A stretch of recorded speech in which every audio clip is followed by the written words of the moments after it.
very much. Thank you for having me today. I'm very excited to talk with you.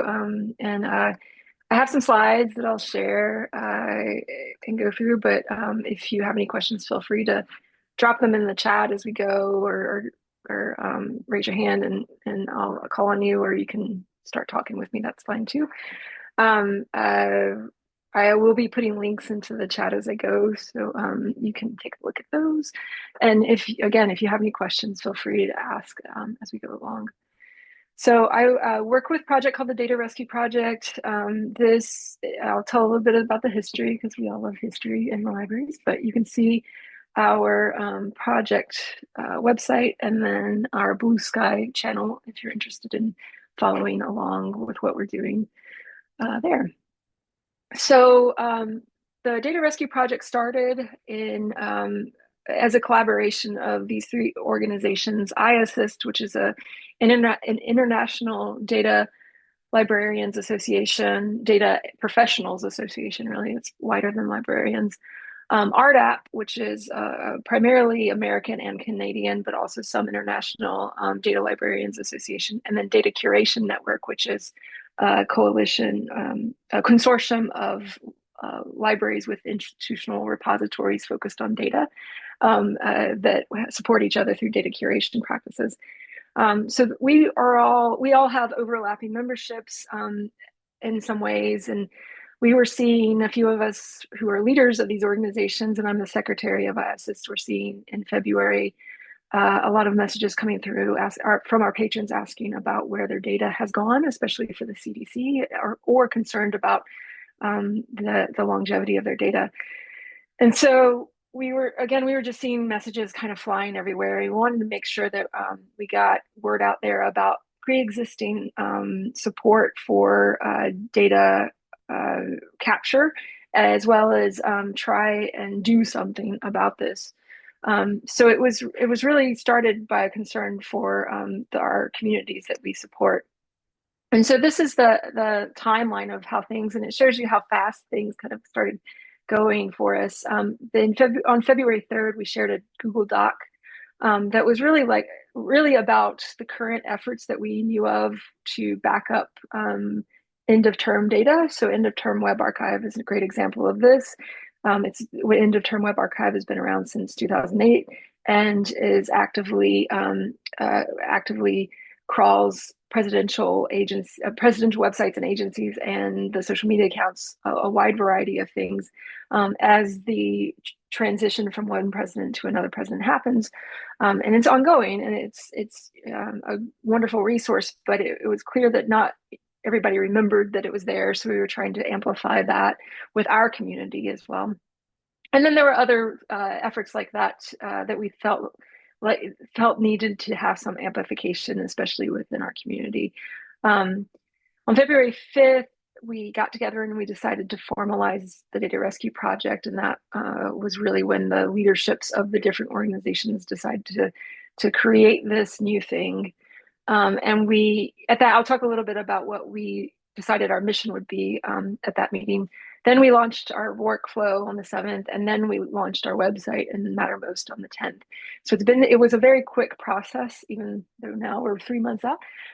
It felt this week, 2 weeks and a half, felt like 3 months, honestly, because it was just a lot happening. So the original groups were the IASSIST, RDAP, Data Curation Network, but we also communicated closely with existing groups that we knew about. PEGI Project. PEGI is one of those. PEGI, it stands for Preserving Electronic Government Information, which I'm a member of the steering committee.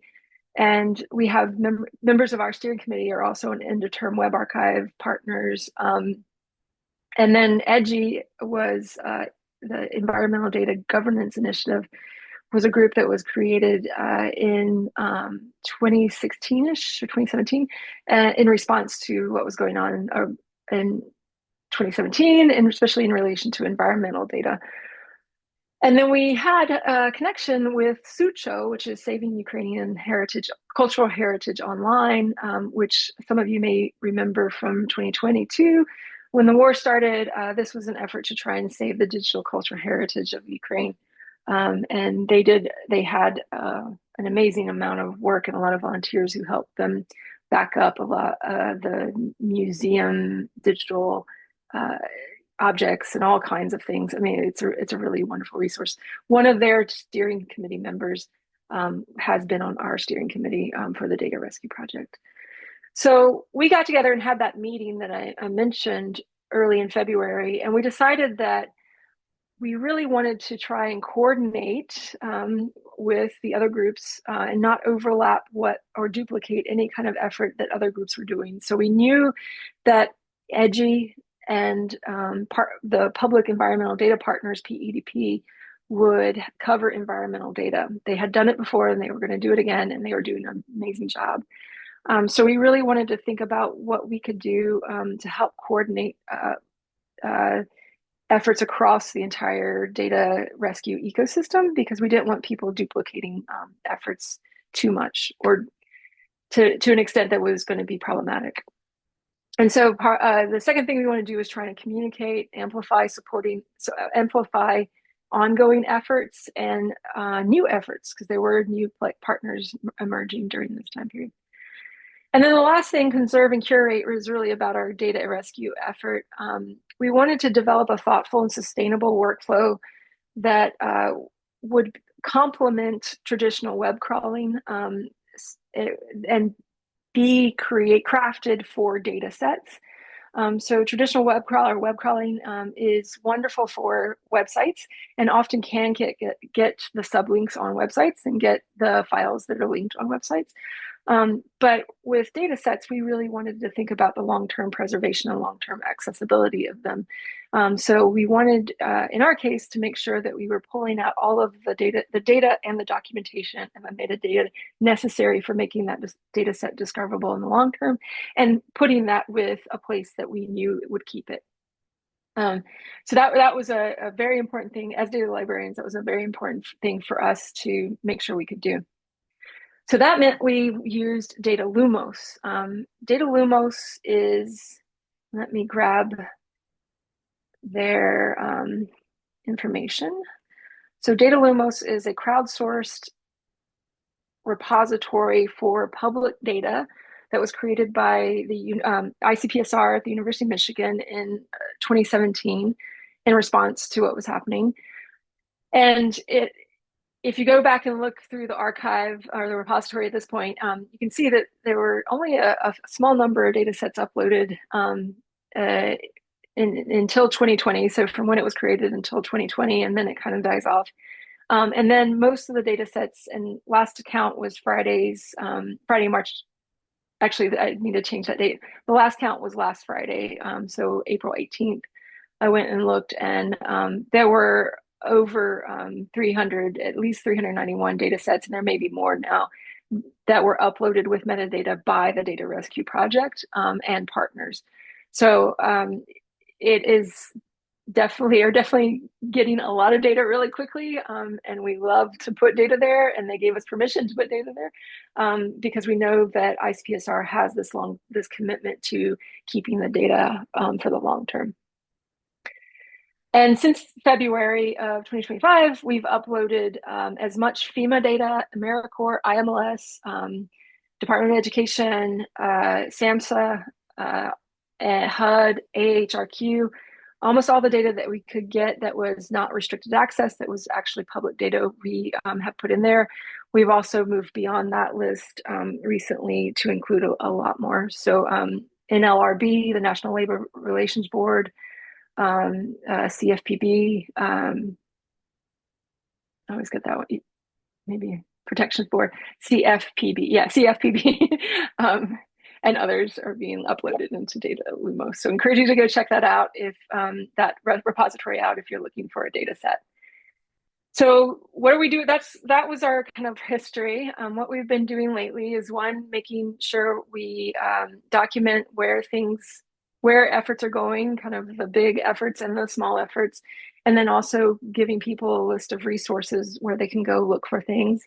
One of those, the resources list includes checklists for data curation, tools for data rescue like web crawler sources. Oh, excuse me, sorry. web crawler tools. So if you are interested in doing that kind of work, there's some tools there you can look at. Alternative data sources. This list is very small, but it's just been more, we haven't had time to update it. So if you have any suggestions for updating that, let us know. In lieu of updating it, though, we've mostly linked to LibGuides for that libraries are creating. If you have a library guide either related to alternative data sources or to data rescue, let me know, and I'd love to share it and put it on our website. Again, it's about amplifying and letting people know what's available and out there. And then there's some reading materials if you like. That was really key at the beginning because we wanted to make sure people were aware of what was happening. We also have a Mattermost. So Mattermost is an app similar to Slack. We have used this for communication with our data rescuers. And it's a place where people, when you're invited to Mattermost, you can come and talk with other people about things they're working on. We put urgent requests up there. Just today, I had somebody asking about a particular data set in another Slack channel. So she came over to Mattermost and asked us if we could help her find it, and it was in our tracker. So we're doing some reference work there too. We also one of our steering committee members loves ducks. So every so often you'll see a picture of a duck in there. It's quite fun. So if you are wanting to do a little bit more with data rescue, this is a great place to come. It's not super active well, I shouldn't say that. It's not constantly chattering because people are mostly volunteers. So they have other jobs, but so it's not too much of a distraction is what I meant, but it is a place where you can get your questions answered. People do monitor it and answer questions quite a bit. In addition, like I mentioned, we created a spreadsheet and a workflow. This is where we have the active data ingest. So as we are hearing about things happening or agencies being dismantled, this is where we start to create lists that people can use to go and do rescues. Right now, we're seeing a lot of events. So people are creating data rescue events and then going in and claiming data sets. We always will add things to this. If you have a suggestion, let us know and we can see if we've already done it or if it's in process or if it's something that needs to be added. And the one thing I will point on this is, that's our workflow for data rescuers. And then we also have kind of tried to define what we mean by the categories for people. And we are collecting more than just the files. We are trying to collect metadata about the agencies, about the website that it originally was on, the data it was downloaded, all of those kinds of things, which are really important for understanding and long-term accessibility. So the tracker, let me get that link, was created as a catalog for data rescues, not just ours. So the tracker was meant as a way to point to all the places that data could end up, because that was one of the challenges we ran into in 2017, is that some data, while there was the data refuge group that existed then, had a repository that they would use, there were other groups doing data rescues, and it wasn't always clear that they were using the data refuge repository. And so we wanted to make sure that nothing got lost in the shuffle or stuck on a random website and we didn't know about it. So we've been trying to keep track of things, working with ICPSR, EDGI, Urban Institute, and others to make sure that they put their metadata into our tracker so that we know where data are going. And if you go in and look at it, it shows the name of the data set, where it originally came from, and then where it's been backed up, where it's been put. A lot of those are in Datalumos, but not all of them. Some are in Dataverse, some are in Zenodo, some are in other sources as well. So just something it's been useful already, and we know people are going to download data. We don't know how they're using the data, but we know that they are downloading it from Datalumos ultimately. So we think it's useful to have. We're also working now on creating, right now it exists as a base row, which is not, as we get more and more data sets, and right now we're about at 700, it's not going to remain useful as a base row. We're going to have to do something with it. And so we're having someone is working with us creating a front end for this. A volunteer has developed a really cool front end, and I'm very excited to launch it. Hopefully in the next couple of weeks, that will be a little bit more searchable, but we're having to add metadata and clean up things before we are able to do that. And then these are the maintainers. So you can see these are just a few of them. Some are active and others are less so. We have some anonymous individual contributors, people who are doing their work on their own, or who just can't have their name related to the data rescue efforts. But you can see a few of them here.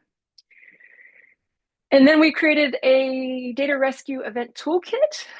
We had a lot of people who came to us because of the rescue events that happened in 2017. We had a lot of people interested in doing these kinds of things this year. And so one of our steering committee members created a toolkit that we shared on OSF. And I can put that into, I'm going to have to put that in the chat later. I'll add that to the chat in a little bit. But this toolkit is just has some templates on how a lesson plan, some communication templates, and then a slide deck, a sample slide deck that you can use, as well as links to a lot of the other resources that have been created. And then this is my baby. I love stories. I'm a historian by training, so I'm very big into stories. And one of the things I really wanted to do was to show the impact of data, how the data we get from the public, or the public data that we get from the government, has an impact on services, on the community, on kitchen table topics. And so we started collecting data user stories and publishing them on our website. Just to amplify, this is how a user uses iPads, for example, or we've had one on the youth risk behavior survey or behavioral system. If you have one of these, please let us know. I mean, and what we're really looking for is understanding not just how researchers use this or why researchers think it's important, but how that research then impacts services or people every day. So if you have an idea for one, please either just email us and we can talk about it, or you're welcome to submit your story to our form. Excuse me. And so if you are interested in supporting us, if this is something that resonates with you, please share our resources and projects with your different circles. And I encourage both your professional and personal circles. The loss of this public data is going to have an impact on us as citizens, and not just us as researchers or librarians or academics. So making people aware of what is happening and why it matters is a big part of what we ask our volunteers to do. Especially if I have a lot of people who tell me that they're very busy and they can't give much time, what can they do? And I tell them, you can always write a letter to your community representatives, write a letter to your local leaders, write a letter to your editor, talk to your family members, talk to people you know about this issue. If you are really wanting to increase your involvement, you can become one of the rescuers and join our Mattermost channel and help us identify and rescue data using the data inventory. We're happy to have people come into that. Again, at this point, I keep thinking that we're getting to the end of the data rescue part of this, and then something else happens. But at some point, and especially now, we're kind of slowly shifting to more of the reference assistance, and so helping people find where the data's gone, because we know we've got certain ones, and making sure to help people identify the places that it's gone. And then if you're able, financially able, you are welcome to contribute to. We just created or became an Open Collective. We're part of Open Collective Europe.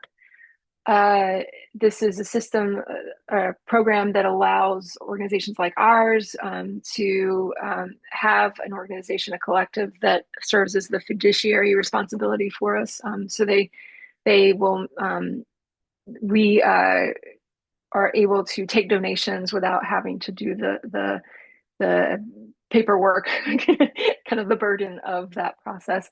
So it's a wonderful program. Sucho is part of that. That's how we learned about it. And we can take any level of donation at all if you have the ability to donate and desire to donate, certainly. What we are asking for contributions for, one is just our communications channels. So our website, our email, our newsletter, all of that has been given to us as donated to us by a group in Europe, and they had a small budget to help us with it, but they are starting to run out of money in that budget, and so we want to be able to be self-sustaining for the life of the project. And so really the money is just going to help us keep our website going and those kinds of things. And then we're also looking for storage, or wanting to have cloud storage space that we can use for active data needs. This is where we're trying to, there's some large data sets that are so large that people have different parts of them. And so we need to dedupe and merge those data sets and see what we can do for the long run to make sure that they're archivable in the long term. But we need storage space to be able to do this, and we don't have that ability to do that right now. So those are the things that we're asking for funding for at the moment. And then we are talking to other groups about larger fundraising for things like our tracker and the front end of the tracker especially, and other things. So Data Rescue Project really is a grassroots coordinated effort to harness collective energy. We were seeing people during early February, just worried and anxious about what was happening and trying to figure out a way to help them channel that energy they had in a productive way, and to learn the lessons of the past. To make sure we tried to think about the things that went well in the last time we had to do this and have gone and that didn't go well, and how we can improve on those. And our role is really, as the Data Rescue Project, is to bridge gaps between librarians, academics, and the wider community, to have people talking to each other about this, because we know this isn't just an academic question. And we've done that really well, I think, through our Blue Sky account. We have a wide array of people following us there, and I welcome people to come and see us on Blue Sky. It's a very chatty account, and we love to talk with people. And if you're looking for data, you're welcome to ask questions on the Blue Sky account. But ultimately, the purpose we have is to preserve our public data heritage. This is the nation's data. This is our data. This is data we've paid for as taxpayers. This is how we know ourselves, how we understand our communities, and how all of the information that we need to really be able to go forward as a nation. And so what we are doing is preserving that heritage for the long term. So I want to thank you all for coming, and I'm happy to take questions.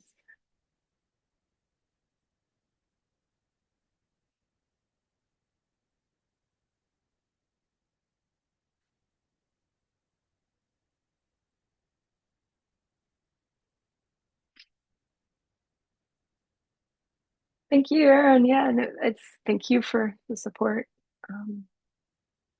Any questions? I'm going to stop my sharing so I can get the OSF link for you. I have a question, Lynda. Sure. I was thinking about it, and it's kind of a downer question, but as you started this process, do you know of any data sets, or have you heard of any data sets that were not saved, that Yeah. like we're not able to, yeah. Yeah. Take it? Unfortunately, so there's two things that are categories of things. One is things that are just gone, and the biggest one there is USAID data. There's some data sets that because the website was just taken down, and so we've been able to bring together some of that data that people had already downloaded, and we were able to mine the API for the demographic and health surveys for the USAID, and put that into Data Lumos. But I was talking to a colleague data librarian at Princeton named Bob Ray Bordelon, some of you might know, and he is convinced that we're missing data from USAID. So that's one place. The other thing is the restricted access data problem. So demographic and health survey from USAID was, in addition to having indicators, had, I was going to pull it up, but had a restricted access survey that you could get through application. Researchers could get access to it through an application.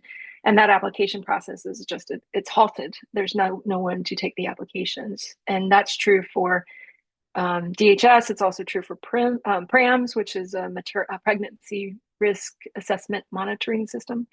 So there's, and then others that have had the dismantling of the agency has impacted the ability to run that application process. Now, in some cases, the agency has been absorbed, or the office has been absorbed by other offices. And so the HHS is reorganizing. And so maybe we'll see that application process open up again as HHS stabilizes after the reorganization. But we don't know, and we don't know when that will be. So it's, yeah, definitely things that have just gone down. But then there's this other problem that it's definitely one of those wicked problems, I guess, that we don't know. People are working on and trying to understand how do we handle and certainly ICPSR has been playing a big role in this. And how do we handle the restricted access data? How do we try to implement new processes for that, if it's possible to even do that?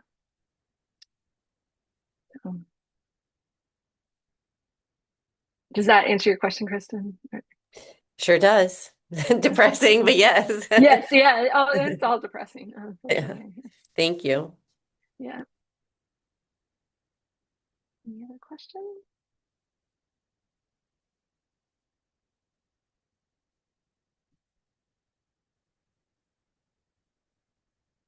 Yeah, that's a great question, Christina. So Christina's question is if there have been conversations with for-profit vendors who provide data access, and whether there may be any fruitful collaborations. One of the vendors that has been so I will say on our website, I'm gonna pull up our website and share my screen again. On our website, if you go to the current efforts, you'll see most of these are either archives or like PEDP and edgy or organizations that have been doing this work for a long time. But then you'll see down here, closer to the bottom, there are some vendors who've started doing interesting things. One example is Policy Commons. Policy Commons, some of you may know, is a vendor. It's a commercial service that provides reports, primarily NGO, IGO reports, and you subscribe. But they've also created, because of this situation, they've created this open collection that is meant for government information. And they, I think that's the right one. And that open collection is meant to be freely available. So they're not going to monetize. They've said they won't monetize that particular collection. They may have a registration process now, but they're not going to monetize it. The other one that I was going to point to is Web Recorder, which we're going to do a post about Web Recorder soon. But Web Recorder is a vendor in the sense that they create crawling tools. They create tools for web archiving, but they created, through their partnership with IA, this US government web archive. So they're drawing on, they're one of the partners with the end of term web archive, and they're drawing on the Wayback Machine captures and the IA captures through the end of term web archive to create these snapshots or mirrors of different US agency websites that have gone down or have been altered significantly. And one of them is USAID. So this is an example where they are a commercial vendor, but they're using that the tools they have to be able to create something that's open. Beyond that, there have been some vendors that have reached out to us recently. So, and I haven't met with them yet. I am hopeful that the vendors do remember that this is data that we've paid for and and are open to collaboration with us on these kinds of things. But commercialization of this data is a very big concern, not so much from the data vendors we work with as other entities commercializing this data. That's my ultimate concern. And I think that honestly, not to be too cynical, maybe one of the goals of this effort is to commercialize more of what the government does. And in some cases that could be, well, in a lot of cases, that would be detrimental. And so that is something that I've been, one of the reasons why I wanted to try and support the open sources that we have out there. And ICPSR is a consortium and does have membership, but the public data has always been openly available to anyone. You don't have to be an ICPSR member to access open data or the public data or the open data. That's why they have those separate repositories like Open ICPSR and Data Lumos is really to help support the open science and the public data communities, data rescue communities. So they don't charge for those data sets, and they will not charge for the public data that they curate, is what I've been told.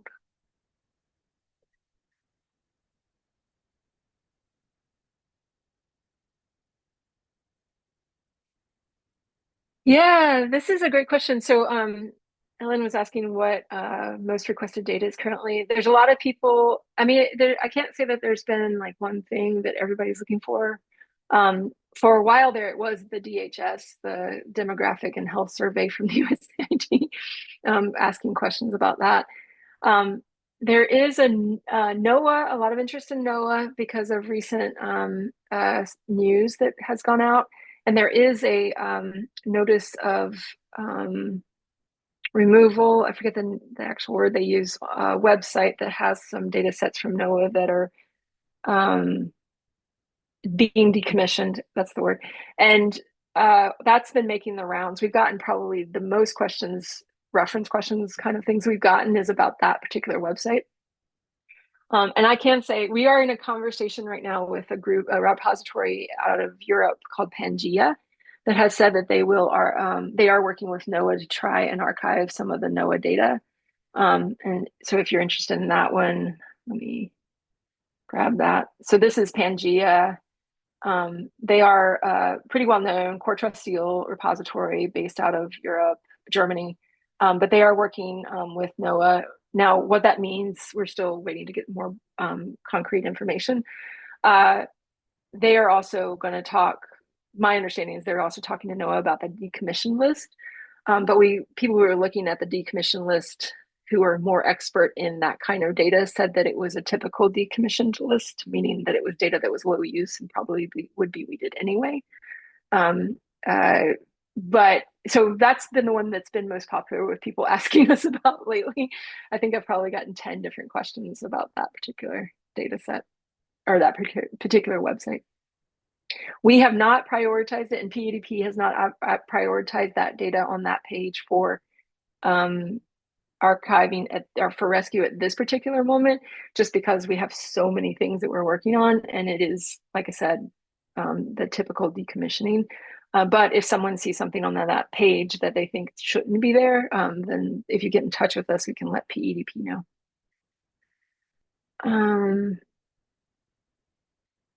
Oh, interesting question, Daria. No, I have not heard of this. That's a great question. And that is a question that I want to ask the vendor that I will be meeting with, because I have not heard that.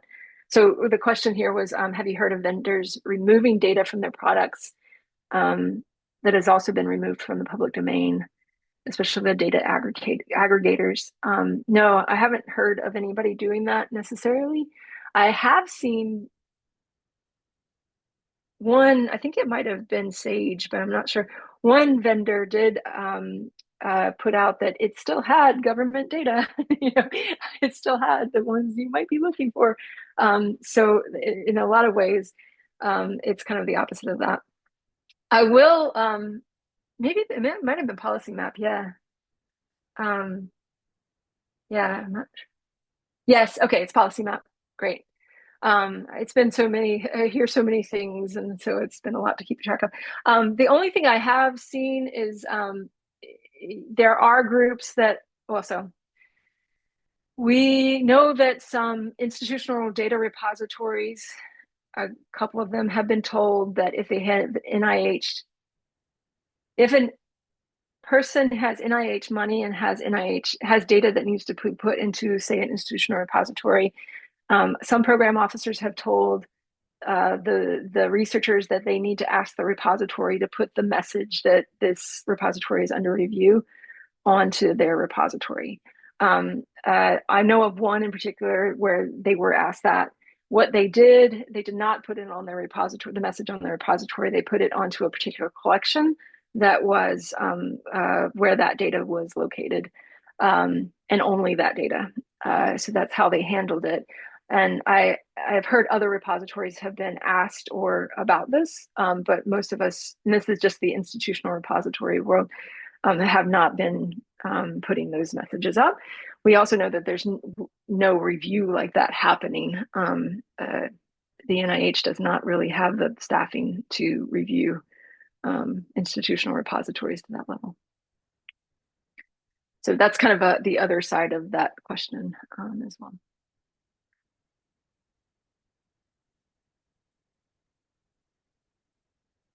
Yeah, and so the data rescue project event toolkit, keep in mind, there's rescues and there's also telling stories. And I really do think thinking about how you can approach an event from a storytelling perspective, thinking, asking students or whoever tends to think about the kinds of data they see in their everyday life, or the kinds of data that's being used and the sources of information that they interact with. And where that data comes from, right? Thinking about that kind of pathway, the life cycle of that data, of public government data into our lives, is something that I think we can make explicit and could be a really interesting approach to an event. And if anybody does this, let me know, because I would love to hear how you do it. I also, having them go and create TikTok stories about, I don't really use TikTok, but TikTok stories about, why data matters would be something that would be a lot of fun, I think, for students, but also if they don't necessarily have the skills to, or you don't think they will be, do a huge, they might have challenges when it comes to data rescues. There's other things that could be done that are just important. How are people communicating about faculty? I think that's on a school-to-school basis, really. In some cases, I think some schools are very open. I think Brown has some examples where they've communicated pretty openly with faculty about what's happening in data rescue. And they've been doing the library supports their librarians in participating in data rescue. Other places might be a little bit more cautious about communicating with faculty. I think the one place where we do need to communicate with faculty, though, is letting them know if they have restricted access data or data sets that could be at risk, they need to keep them, and they need to abide by their data use agreements when they keep them, and think about, what's possible, because they may not have access to, if they were to not have, if they were to, they're not going to have necessarily access to that data in the long term. And so keeping their own data safe and secure is something that we've been trying to let faculty know about. How you disseminate that is the question in some of the schools. I think some are a little more kind of cautious about how they're approaching that question. I think that's less so now. In February, there was a lot of anxiety around doing this work, but now it's just a reality. And I think we have to face that, that our faculty need to have, if they're not aware of what's going on, they need to become aware of what's going on. Oh, cool. That sounds great. Christina's saying the storytelling angle would work well with journalists.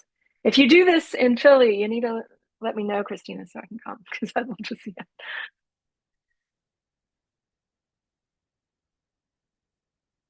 Oh, great. Yeah. So there are places that are, pushing live guides that, presenting to faculty meetings. I think that's fantastic.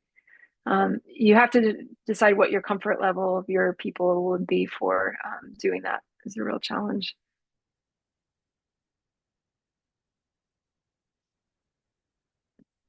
Any other questions?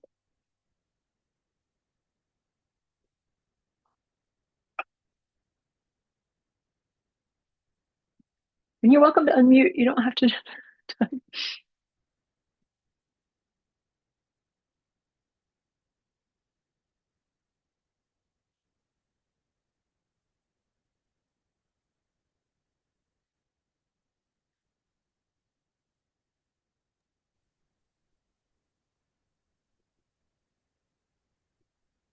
I think that's it for the questions. Yeah. But, this has been really fantastic and so informative. Thank you very, very much, Linda. Yeah. This is fantastic. Thank you. Yeah. Thank you so much for everybody coming. And if you have questions, feel free to get in touch with us. Again, either Blue Sky or you can email us at our data rescue project email. So I'd love to talk with you. Thank you. And for everybody, in case you're interested, I just re-put that link for the May practical sharing, which is health communication special collections. So something a little bit different, but this has really given at least me a lot to do. So thank you very much, Linda. I appreciate your time Yeah. today. Thank you. Have a good day. Bye.